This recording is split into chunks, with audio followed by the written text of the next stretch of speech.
Hello friends, कैसे चल रही है आप सभी की सीटेट एग्ज़ाम के प्रिपरेशन। तो फ्रेंड्स, यहाँ पर मैं लेकर आती हूँ सीडीपी के डेली पीवाईक्यूज क्वेश्चंस की कलेक्शन, जो कि आगामी एग्जाम के लिए काफ़ी ज़्यादा हेल्पफुल रहने वाला है आप सभी के लिए। 30 जो है क्वेश्चंस के जो पूरी सेट मैं लेकर आती हूँ, जिसमें आप सभी को पता होगा कि आप सभी को 30 क्वेश्चंस के आंसर सीडीपी में देने होते हैं। तो मैं उस तरीके से क्वेश्चंस को लेकर आ रही हूँ। इसके बाद जैसे ही कंप्लीट हो जाएगा, मैं टॉपिक वाइज जो है एमसीक्यू लेकर के आने वाली हूँ। और ये जो सारा हमारा वीडियो है वो हमारे चैनल के प्लेलिस्ट में आप सभी देख सकते हैं। चैनल का नाम है रोजगार विद कृतिका, ठीक है। तो इसको फ्रेंड्स स्टार्ट करते हैं। पियाजे के अनुसार विकास को प्रभावित करने वाले निम्नलिखित कारकों में से किसकी भूमिका महत्वपूर्ण होती है? भाषा, पुनर्बलन, भौतिक विश्व के साथ अनुभव या फिर अनुकरण। तो पियाजे ने हमेशा जो है किस शब्द का प्रयोग किया है? जो है भौतिक विश्व के साथ जो है वो अनुभव, ठीक है फ्रेंड्स। ऑप्शन नंबर सी इसका राइट आंसर हो जाएगा, ठीक है। और यहाँ पे भाषा शब्द अगर हम बात करेंगे तो वाइगोत्स्की ने माना है, ठीक है। इसको आप सभी को याद रखना है। नेक्स्ट है पूर्व संक्रियात्मक काल में आने वाली संज्ञानात्मक योग्यता है। पूर्व संक्रियात्मक अवस्था का जो एज होता है वो होता है 2 से 7 वर्ष। पियाजे ने माना है इंद्रियगामक अवस्था, पूर्व संक्रियात्मक, मूर्त और अमूर्त 4 अवस्थाएं बताई है। मैंने आप सभी को कई बार ये सभी रिपीट करा दिया है। आप ये मत कहिएगा कि कितनी बार बोलती है, मैं इसलिए आप सभी बोलती है, आप सभी बार बार इस चीज़ को सुनेंगे तो आप सभी को याद होते रहेगा। तो ये अमूर्त चिंतन जो होता है ये आपका औपचारिक में आता है, सबसे लास्ट स्टेज में आता है। अभिकल्पनात्मक ये भी आपका जो आता है उसमें ही आता है। ये लक्ष्य उद्दिष्ट व्यवहार की योग्यता जो होती है ये आपका पूर्व संक्रियात्मक अवस्था में आती है। ऑप्शन नंबर सी इसका राइट आंसर हो जाएगा। नेक्स्ट क्वेश्चन है क्वेश्चन नंबर 3, जिसमें कहा रहा है कि निम्नलिखित में से यहाँ पे जोड़े को मिलान भी करना है आप सभी को, ठीक है। दंड देना और आज्ञा पालन अभिविन्यास उसका जो है नियम तय नहीं है, किंतु समाज के हित में बदले जा सकते हैं। सामाजिक संविदा अभिविन्यास किसी कार्य के भौतिक परिणाम निर्धारित करते हैं कि वह अच्छा है या बुरा। नेक्स्ट है अच्छा लड़की व अच्छा लड़की अभिविन्यास, ये आप सभी समझ सकते हैं। यह नैतिक विकास के सिद्धांत जो है कोहलबर्ग का दिया हुआ है। अच्छा बनकर कोई स्वीकृति प्राप्त करता है और नियम और आदेश अभिविन्यास मानवाधिकारों के मूल्यों के आधार पर नैतिक सिद्धांत स्वयं चुने जाते हैं। तो आप सभी को मैंने बताया कि यह नैतिक विकास जो है वो कोहलबर्ग का दिया गया है। तो इसमें आप सभी को जो है वो मिलान करना है। तो कौन सा मिलान इसमें सही है? तो ये जो सामाजिक संविदा शब्द है, संविदा अभिविन्यास है, इसमें किसी कार्य के भौतिक परिणाम निर्धारित करते हैं कि वह अच्छा है या बुरा। ऑप्शन नंबर बी इसका राइट आंसर हो जाएगा। नेक्स्ट क्वेश्चन है वाइगोत्स्की से थ्योरी से दिया गया है व्यक्तिगत वाक क्या होता है? व्यक्तिगत वाक का अर्थ होता है, यहाँ पे ऑप्शन स्पष्ट करती है कि बच्चे अहम केंद्रित होते हैं, प्रदर्शित करते हैं कि बच्चे बुद्धू होते हैं इसलिए उन्हें प्रौढ़ों के निर्देशन की आवश्यकता होती है। प्रदर्शित करती है कि बच्चे अपने आप से प्यार करते हैं। स्पष्ट करती है कि बच्चे अपने ही कार्यों के निर्देशन के लिए भाषा का प्रयोग करते हैं।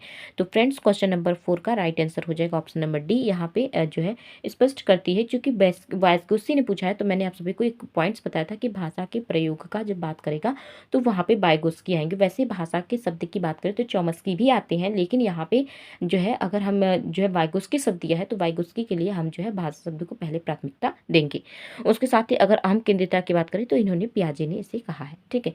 नेक्स्ट की बात करेंगे वाइगोत्स्की से ही नेक्स्ट क्वेश्चन भी दिया गया कि सीखने से पृथक, अगर वाइगोत्स्की के अनुसार सीखने से पृथक नहीं किया जा सकता उनके सामाजिक संदर्भ से, अवबोधन और अवधानात्मक प्रतिक्रियाओं से, पुनर्बलन से, व्यवहार में मापने योग्य परिवर्तन से। क्वेश्चन नंबर 5 का राइट आंसर हो जाएगा ऑप्शन नंबर ए उनके सामाजिक संदर्भ से। तो मैंने आप सभी को वाइगोत्स्की में सामाजिक शब्द को भी इंपॉर्टेंस दिया है कि जहाँ पे भी सामाजिक शब्द दिखे वो वाइगोत्स्की शब्द से जुड़ा हुआ होगा इनकी थ्योरी से, ठीक है।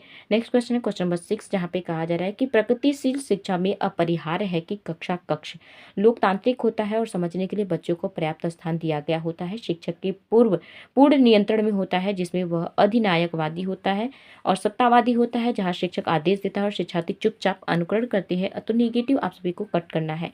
उसके साथ ही सबके लिए मुक्त होती है, जिसमें शिक्षक अनुपस्थित होते हैं। तो 2 ऑप्शंस बच रहे हैं। शिक्षक के पूर्ण नियंत्रण में होता है तो ये भी गलत है। तो यहाँ पे आप सभी का ऑप्शंस निकल के आ चुका है। ऑप्शन नंबर ए इसका राइट आंसर होगा कि लोकतांत्रिक होता है और समझने के लिए बच्चों को पर्याप्त स्थान दिया गया होता है, ठीक है। नेक्स्ट क्वेश्चन है क्वेश्चन नंबर 7 की भाषा। नेक्स्ट क्वेश्चन है भाषा विचार प्रक्रिया को प्रभावित नहीं करती, विचार प्रक्रिया का निर्धारण नहीं कर सकती, हमारी विचार प्रक्रिया को पूरी तरीके से नियंत्रित करती है, हमारी विचार प्रक्रिया को प्रभावित करती है। तो भाषा शब्द का जो राइट आंसर हो जाएगा, यानी ऑप्शन नंबर क्वेश्चन नंबर 9 का राइट आंसर हो जाएगा ऑप्शन नंबर ए। जो यहाँ पे option number D, option number D, हमारी विचार प्रक्रिया को प्रभावित करती है, ऑप्शन नंबर डी, ठीक है। नेक्स्ट क्वेश्चन की बात कर लेते हैं। क्वेश्चन नंबर 8 है जहाँ पे दिया गया कक्षा 8 की एक पाठ्य पुस्तक में इस प्रकार के चित्र है कि शिक्षिका एवं घरेलू काम करने वाली के रूप में महिला जबकि डॉक्टर एवं पायलट के रूप में पुरुष। इस प्रकार के चित्रण के बढ़ सकता है कि मैंने आप सभी को बताया था कि जब भी कंपेरिजन की बात करें, कंपेयर करें एक दूसरे से, तो यह लिंग रूढ़िबद्धता होगा। ऑप्शन नंबर ए इसका राइट आंसर हो जाएगा। नेक्स्ट है शिक्षार्थियों में बहुत भिन्नताएं होती है, इनमें किन किसके लिए मतलब कहने का अर्थ है शिक्षक को संवेदनशील होने की आवश्यकता है। संज्ञानात्मक क्षमताओं और सीखने के स्तरों पर आधारित भिन्नताएं या फिर भाषा, जाति, लिंग, धर्म, समुदाय की विविधता पर आर्थिक आधारित भिन्नताएं। तो क्वेश्चन नंबर 9 का राइट आंसर जो है ऑप्शन नंबर डी, यानी 1 और 2 दोनों होगा। ठीक है, ऑप्शन नंबर बी ठीक है इसका राइट आंसर हो जाएगा। कुछ और ऑप्शन है क्या? हाँ, ऑप्शन नंबर 1 और 2 होगा ना, तो ऑप्शन नंबर डी इसका राइट आंसर हो जाएगा। सॉरी फ्रेंड्स, न तो एक न तो मुझे लगा सिर्फ 2 ही ऑप्शन है। यहाँ पे ऑप्शन है कि 1 और 2 दोनों हो जाएंगे। ऑप्शन नंबर डी इसका राइट आंसर हो जाएगा।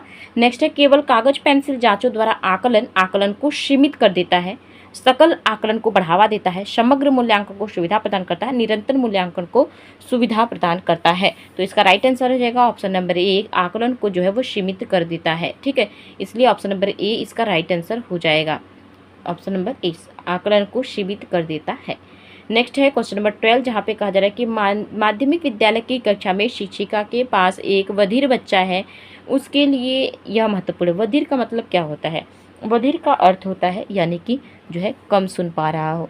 तो आप सभी देख सकते हैं उसके लिए कौन सा जो है शिक्षण कौशल सबसे ज़्यादा उपयोगी होगा। तो कक्षा यहाँ पे दिया गया है वह बच्चे को उस स्थान पर बैठाए जहाँ से वह शिक्षिका के ऊर तथा चेहरे के भाव स्पष्ट तौर पर देख सके। विद्यालय सलाहकार काउंसलर से कहे कि बच्चे के भावकों से बात करता है, उन्हें अपने बच्चे को विद्यालय से हटाने के लिए कहे। तो हमें नकारात्मक शब्द को कट करना है और उसे उनके प्रति संकेत करे जिसे वह बच्चा बार बार भी नहीं कर पा रहा, उसके साथ ही संकेत नहीं कर पा रहा, इसका अर्थ है। और बच्चे को डांट फटकार करे, और डांट फटकार जो है वो हमेशा निगेटिव होगा।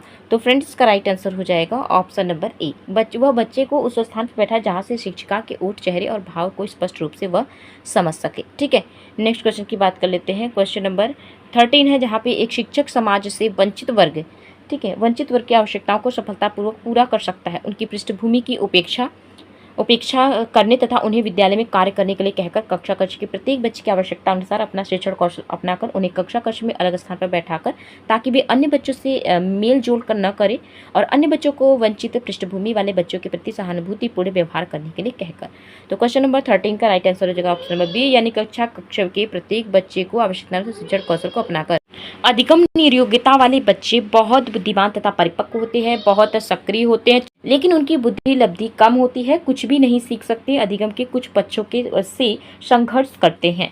तो 14 नंबर का जो राइट आंसर हो जाएगा यहाँ पे जो है ऑप्शन नंबर डी, यानी अधिगम के कुछ पक्षों से जो है बच्चे जो है वो संघर्ष करते हैं। ऑप्शन नंबर डी इसका राइट आंसर हो जाएगा। नेक्स्ट क्वेश्चन है कि शिक्षक बच्चों को सृजनात्मकता विचारों के लिए प्रोत्साहित कर सकता है, सृजनात्मक विचारों के लिए प्रोत्साहित कर सकता है, उन्हें बहुविकल्पी प्रश्न देकर, उन्हें समस्या समाधान के लिए विभिन्न तरीकों को सोचने के लिए कहकर, उन्हें उत्तर कंठस्थ करने के लिए कहकर, उन्हें प्रत्यास्मरण आधारित प्रश्न पूछकर। तो कंठस्थ करना हमेशा नेगेटिव होता है, बच्चे को समझने पर आधारित होना चाहिए, तो उन्हें प्रत्यास्मरण आधारित प्रश्न पूछकर। ऑप्शन नंबर डी इसका राइट आंसर हो जाएगा। ठीक है, इस क्वेश्चन को मैं कल डिस्कस करती हूँ फ्रेंड्स। ठीक है, 16 से 30 तक कल इसके लिए करूँगी।